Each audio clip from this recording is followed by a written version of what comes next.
لا شريك له ونشهد أن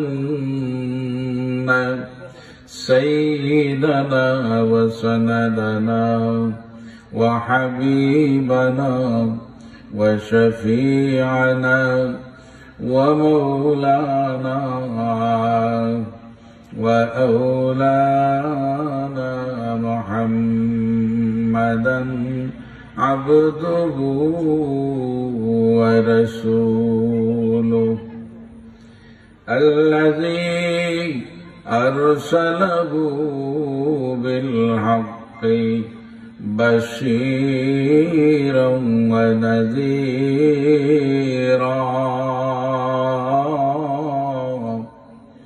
وداعيا إلى الله بإذنه وسراجا منيرا أما بعد فأعوذ بالله من الشيطان الرجيم بسم الله الرحمن الرحيم وقضى ربك ألا تعبدوا إلا إياه وبالوالدين إحسانا إما يبلغن عندك الكبر أحدهما أو كلاهما فلا تقل لهما أف ولا تنهرهما وقل لهما قولا كريما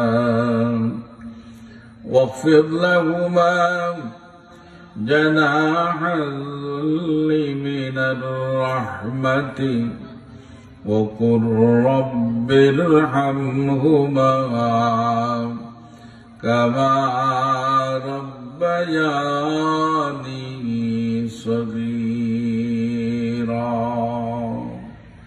صدق الله العظيم وقال رسول الله صلى الله عليه وسلم ما أحق الوالدين على ولدهما قال هما جنتك أو نارك أو كما قال عليه الصلاة والسلام وقال الله تعالى في شان حبيبه ومحبوبه مخبرا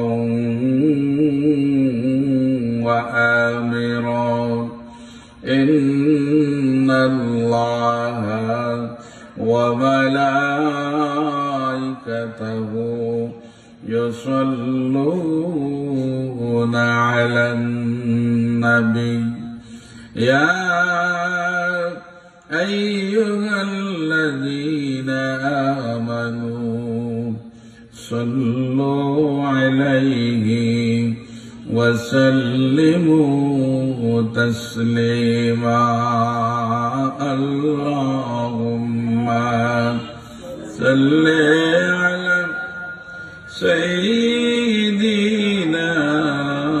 مولانا محمد وعلى آل سيدنا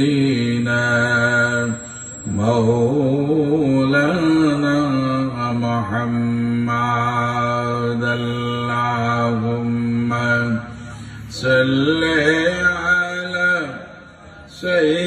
سيدنا مولانا محمد وعلى آل سيدنا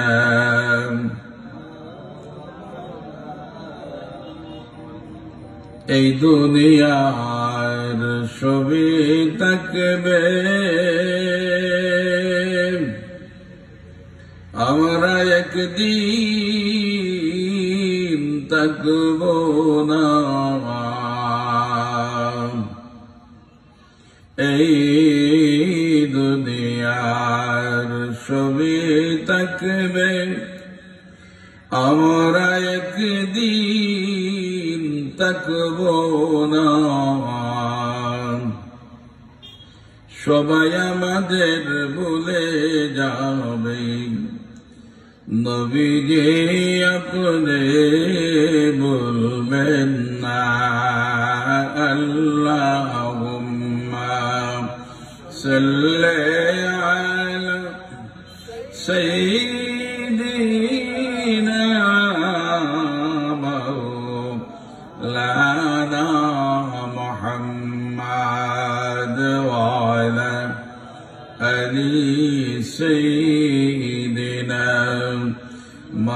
مولانا محمد لا إله إلا الله لا إله إلا الله لا إله إلا الله لا إله إلا الله سبحان الله والحمد لله لا إله لا إله إلا الله محمد رسول الله صلى الله عليه وسلم তুমি নিচে বল সবাই ছিল রাজি নেব না সুন্দর আছে একটা বল শ্রীমঙ্গল কোন জায়গায় দিয়েছিল আলহামদুলিল্লাহ আলহামদুলিল্লাহ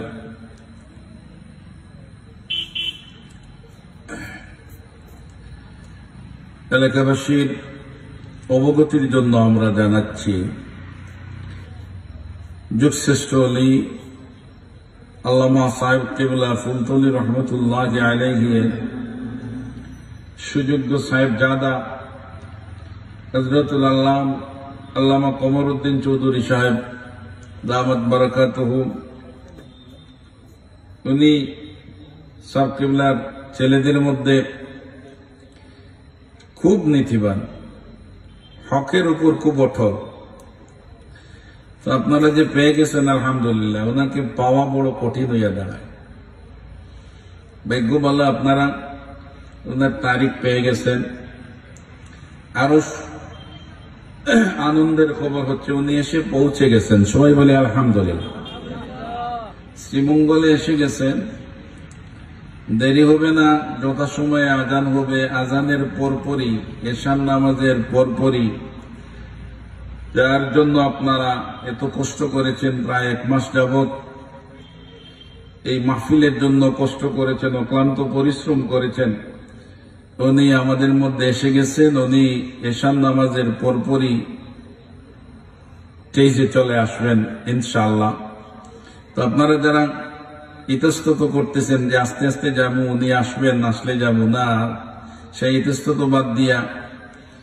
ঘর থেকে বের হইয়া তাড়াতাড়ি পিন্ডালের ভিতরে চলে আসুন যাতে উনি আসার পর দেখতে পারেন যে পিন্ডালটা মুসল্লি এবং শ্রোতায় ভরে গেছে তো উনি কথা বলতেও ভালো লাগবে দেরি না করে আপনারা সবাই চলে আসুন উনি দেরি করবেন না এশার নামাজের সাথে সাথেই উনি নসিহতপূর্ণ বয়ান পেশ করবেন আল্লাহর দরবারে আমরা শুকর আদায় করছি যে মহান আল্লাহ পাক আমাদেরকে টিকরিয়া বিচক বায়তুর রহমান জামে মসজিদের উদ্যোগে আয়োজিত আজকের এই বার্ষিক ইসলামী সুন্নি মহাসম্মেলনের ৮ম মাহফিলে উপস্থিত হওয়ার তৌফিক দান করেছেন এবং আপনারা যেহেতু কষ্ট করে এই মাহফিল সাজিয়েছেন অন্যান্য বছরের তুলনায় এবারের মাহফিল পিন্ডাল টেজ সবকিছু দেখছি আরো জাঁকজমকপূর্ণ সুন্দর হয়েছে আল্লাহ পাক যেন আজকের এই মাহফিলকে কবুল করেন, সবাই আমিন বলুন।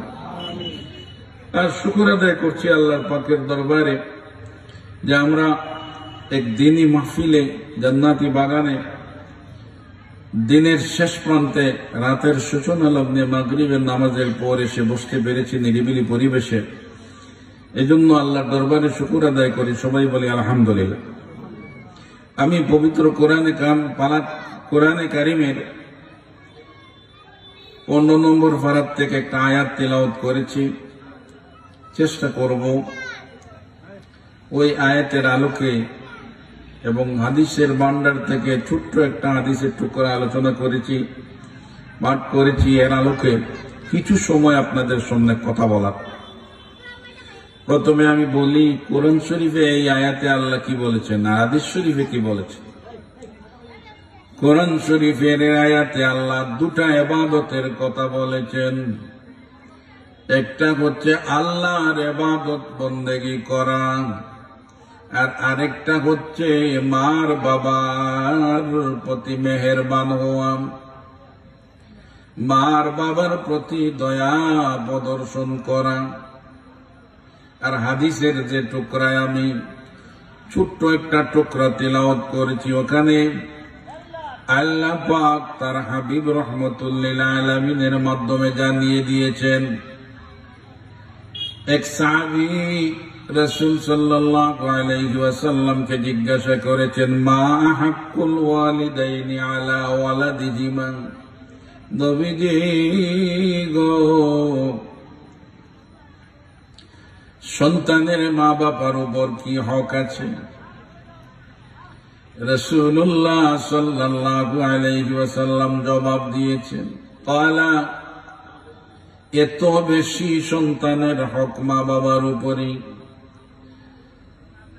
যদি কোন সন্তান মার বাবাকে খুশি রাখিয়া কবরে যাইতে পারে, সে যদি মৃত্যুবরণ করে আর তার মার বাবা যদি তার উপর সন্তুষ্ট থাকে, তাইলে সে বেহেশতে যাইতে পারবে। নবীজি বলেন, ও মা, মার বাবা সন্তানের জন্য এত গুরুত্বপূর্ণ, হুমা, ওরা দুইজন জান্নাতুকা, তোমার জন্য বেহেশত, ওয়া নারুকা, যদি বেহেশত অর্জন করতে না পারো মা বাবা পাইয়া, ওয়া নারুকা, তাইলে তোমার জন্য ওই মার বাবা দুজখের কারণ হবে। তাইলে বোঝা গেল কি, যার ঘরে মার বাবা আছে তার ঘরে বেহেশত আছে, সুবহানাল্লাহ বলবেন। আর যার ঘরে মার বাবা আছে তার ঘরে দুজখ আছে।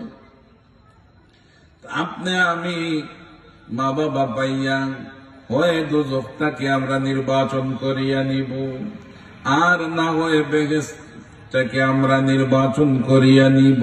ঠিক ঠিক হাদিস শরীফে আসে, তিন জিনিসের দিকে চোখ মেলিয়া তাকাইলে আল্লাহ গুনাহ মাফ করে দে। ওই জিনিস, তিন জিনিস।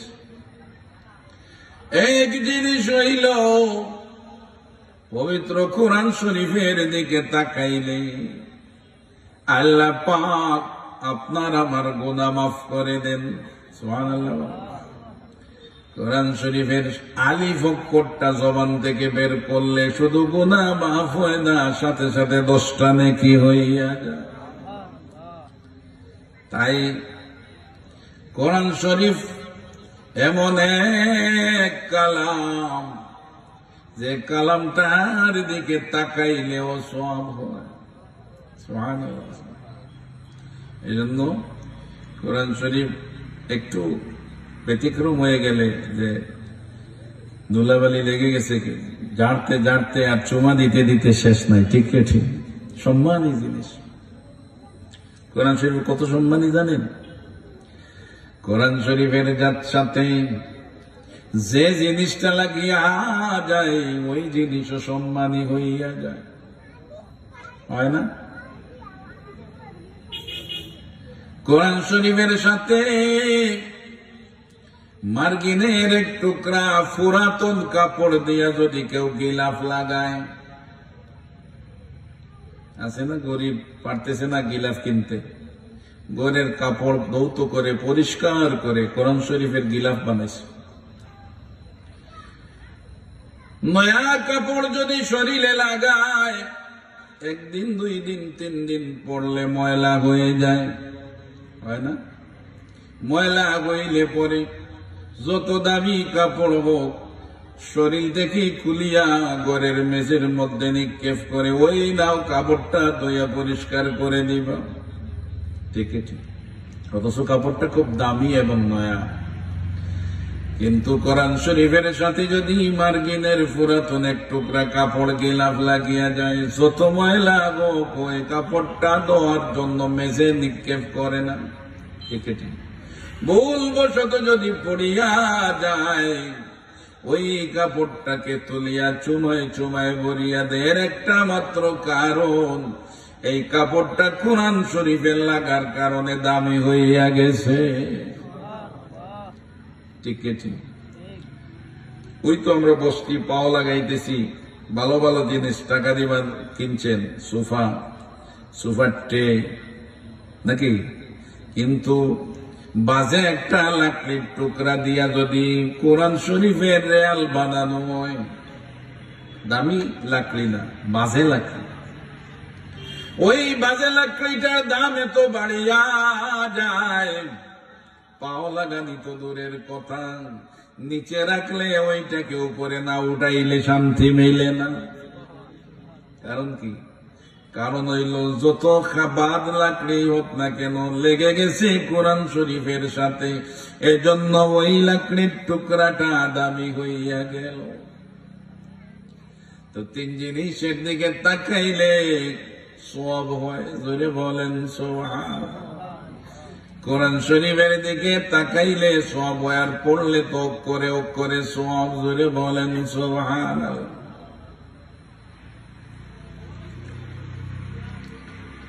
আসমান থেকে কেউ যদি চায় তার ঘরে ফেরেশতা আসুক, রহমতের ফেরেশতা যদি আনতে চায়, আর কোন ঔষধ নাই, একটা মাত্র ঔষধ, ঘরে যদি তিলাওয়াত শুরু করে আকাশের ফেরেশতা ঘরে এসে যাবে। কোরআন শরীফের তিলাওয়াত আজকাল ঘরে ঘরে তিলাওয়াত নাই। আগে দেখতাম প্রত্যেকটা ঘরে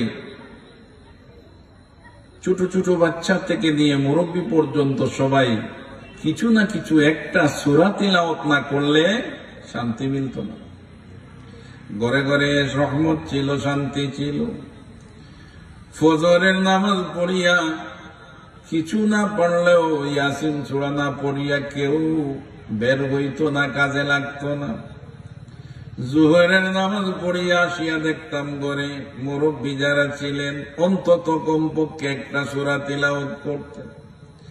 আসরের নামাজের পর বসিয়া তিলাওয়াত না করলেও হাঁটিয়া হাঁটিয়া একটা সূরা তিলাওয়াত করতেন। মাগরিবের নামাজের পর সূরা ওয়াকিয়া তিলাওয়াত করতেন। এশার নামাজের পর সূরা মুলক তিলাওয়াত করতেন। আর না পারল, এটা খোরাক হয়ে গিয়েছিল। কোরআন শরীফের কিছু তিলাওয়াত না করলে খাইতে বসতেন না। এজন্য প্রত্যেকটা ঘরে ঘরে রহমত নাজিল হইতো, ঠিক ঠিক। ছোটবেলায় দেখতাম মাগরিবের আজান হওয়ার পর ছোট ছোট বাচ্চা যারা, তারা আদি বিছাইয়া হোক আর যেসা বিছাইয়া হোক, সবাই ঘরের বাচ্চা কাচ্চা এক জায়গায় বসিয়া জুড়ে জুড়ে সূরা আলহামদুলিল্লাহ কি আলাম তারা পর্যন্ত পড়ত, ছিল না? এই ঘরের বাচ্চাদের পড়া শুনিয়া লাগা ঘরের ছেলে ফেলেরা তারাও তিলাওয়াত জোরে পড়ত। এই বাড়ির তিলাওয়াত শুনিয়া পাশের বাড়ির ছোট ছোট বাচ্চারা তিলাওয়াত করত। আলাম তারা পর্যন্ত তিলাওয়াত শেষ হইয়া যাইত, তখন প্রত্যেকের ক্লাসের বই নিয়ে পড়তে বসত। আসেনি আজকাল এগুলা? নাই। তিলাওয়াত নাই ঘরে ঘরে, এজন্য রহমত চলে গেছে। পবিত্র কোরআন শরীফ তিলাওয়াত করলে আকাশের ফেরেশতারা জমিনে নামে। জোরে বলেন সুবহানাল্লাহ। বিশ্ববিখ্যাত দার্শনিক ইমাম গাজ্জালি রহমতুল্লাহি আলাইহি ওনার বিশ্ববিখ্যাত লিখনি ইহইয়াউল উলুমুদ্দিন কিতাবের মধ্যে লিখেন, দয়াল নবীজির এক সাহাবীর নাম উসাইদ ইবনে হুদাইর রাদিয়াল্লাহু তাআলা আনহু। একদিন রাত্রি বেলা সূরাতুল বাকারা, লম্বা সূরা, তিলাওয়াত করতে বসছেন। দয়াল নবীজির সাহাবী উসাইদ ইবনে হুদাইর রাদিয়াল্লাহু তাআলা আনহু সূরা বাকারা তিলাওয়াত করছেন। যেই রুমে তিলাওয়াত করতেছেন, পাশের রুমে ওনার গোড়া বাঁধা ছিল। সাহাবীদের জীবন তো ফাঁকা করছিল না, উষা জাসিমের বিছনা ছিল না, খেজুর পাতার ডাল দিয়া ওয়াল করিয়া মাটির গোড় দিয়ে থাকতেন ওরা। উসাইদ ইবনে হুদাইর রাদিয়াল্লাহু তাআলা আনহু নিরিবিলি বসিয়া সূরা বাকারা তিলাওয়াত করতেছেন। ওনার এক ছেলে ইয়াহইয়া পাশের ঘরে শুয়ে আছেন, পাশে একটা গোড়া বাঁধা। হঠাৎ করে দেখেন ওই গোড়াটা এমন ভাবে উচাটন শুরু করেছে, যেমন শান্তি পাইতেছে না, লাফালাফি শুরু করেছে। উনি চিন্তা করলেন, গোড়াটা যেভাবে লাফালাফি শুরু করছে, আমার ছেলে ইয়াহইয়াকে পদদলিত করে শেষ করে দিবে। কোরআন শরীফ তিলাওয়াত বন্ধ করিয়া ছেলেকে সেভ করতে গেলেন। কোরআন শরীফ যখন তিলাওয়াত বন্ধ করলেন, গোড়াটা লাফালাফি বন্ধ করিয়া দিল। হাদিস শরীফে আসে, নবীজির সাহাবী হুদাইর রাদিয়াল্লাহু তাআলা আনহু রাতের অন্ধকারে ঘর থেকে উঁকি দিয়ে দেখেন বাইরে উপরের দিকে একটা ছায়ার মতো দেখা যায়, আর ছায়ার ভিতরে বাতির আলো দেখা যায়, রিমঝিম করে জ্বলতেছে। চিন্তা করেন কি এমন, আবার তেলাওয়াত শুরু করেন, আবার গোড়ায় লাফালাফি করে। তেলাওয়াত শেষ বন্ধ করলে লাফালাফি বন্ধ করে। কোন রকমে রাত শেষ হইয়া ফজরের আযান হয়ে গেছে। হযরতে উসাইদ ইবনে হুদাইর রাদিয়াল্লাহু তাআলা আনহু, সাহাবীদের আদত ছিল কোন সমস্যা দেখা দিলে নবীজির কাছে না বললে তাদের ভালো লাগতো না। দৌড়াইয়া নবীজির কাছে গিয়ে বললেন, নবীজি গো, গত রাত্রে একটা ঘটনা ঘটে গেল। নবীজি বলেন, হুদাইর রে, কি ঘটনা ঘটলো? ঘটনাটা হলো এই, সূরা বাকারা আমি তিলাওয়াত করছিলাম, পার্শ্ববর্তী রুমে ছিল গোড়া বাঁধা, এমন ভাবে লাফালাফি শুরু করলো, আমার ভয় আসলো আমার ইয়াহইয়াকে পদদলিত করে মেরে ফেলবে। তিলাওয়াত বন্ধ করলাম, লাফালাফি বন্ধ হইয়া গেল। বাহিরে বের হইয়া দেখি একটা ছায়ার মতো ভিতরে জলমল করে আলো জ্বলে, যত সময় যায় নিচের দিকে আসে। নবীজি বলেন, হুদাইর রে, ও হুদাইর, ওই যে ছায়ার মতো আলো জ্বলতে দেখছিল, ওরা ছিল আকাশের ফেরেশতা। তোমার তেলাওয়াত শুনিয়া তারা আকাশ থেকে নিচে নামতেছিল। রে হুদাইর, জানিয়া রাখো, তুমি যদি তেলাওয়াত বন্ধ না করতা, তাইলে ফেরেশতারা সকাল পর্যন্ত তোমার ঘরে এসে পৌঁছে যেত, আর সকালে মানুষ বের হইলে ফেরেশতার এই আলো দেখে নিত। হাদিস থেকে আমরা বুঝলাম, আকাশের ফেরেশতা জমিনে নামাইতে গেলে কোরআন শরীফের তিলাওয়াত করলে লামানো যায়। এক নম্বর, কোরআন শরীফের দিকে তাকাইলে সওয়াব হয়, জোরে বলেন সুবহান। দুই নম্বর আরেকটা জিনিস, মক্কা শরীফে আল্লাহর একটা ঘর আছে, কালো ঘর। সুবহানাল্লাহ বলবেন। কালো ঘর, আল্লাহর ঘরের দিকে উমরায় যারা যান, হজে যারা যান, কিচ্ছু তিলাওয়াত পড়াশোনা দোয়া দরুদ না জানলেও শুধু যদি আল্লাহর ঘরের দিকে চোখ মেলিয়া তাকাইয়া থাকে, তাইলে শরীরের গুনাহ জরিয়া জরিয়া পড়ে আর সওয়াব লেখা হয়। সুবহানাল্লাহ।